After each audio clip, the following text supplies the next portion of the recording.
Welcome to the Daily Intelligence Brief from IntelStor for the 19th of May 2025. In today's top renewable energy news, recap: global investors and FP investment partners launch new funds for energy transition in North Rhine-Westphalia, Germany. The fund will have three key investment priorities. In a first phase, the fund acquires 8 open-area photovoltaic plants, the first 3 of which are to be connected to the grid in the first quarter of 2026. Investments in wind turbines and energy storage are also planned in Phase 2. Lastly, the expansion of charging infrastructure is intended to bring green energy to where it is needed throughout the region. The UK's world-class wind resources and stable policy framework continue to attract global players.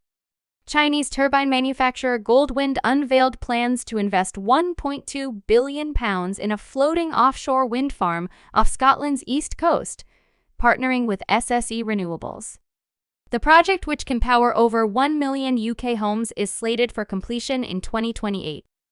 Meanwhile, Mingyang Smart Energy committed £800 million to a fixed-bottom wind farm off England's east coast, with construction expected to create 1,200 local jobs. The ratio of capital expenditure to build new offshore wind farms relative to capacity, including wind turbines, cables, and installations, has increased during the last few years. Along with rising costs, a higher weighted average cost of capital due to increased revenue risk is also making projects economically unsustainable. Currently, there are 155 gigawatts of projects in the pipeline that have either been tendered or are planned to be tendered for delivery by 2040. However, project economics are under pressure due to this vicious cycle. This is evidenced by recent unsuccessful auctions or paused tenders in the United Kingdom, Denmark, Lithuania, and Estonia. Final investment decisions are increasingly delayed. Kazakhstan and Armenia have taken a step towards achieving Sustainable Development Goal 7 by launching their national roadmaps.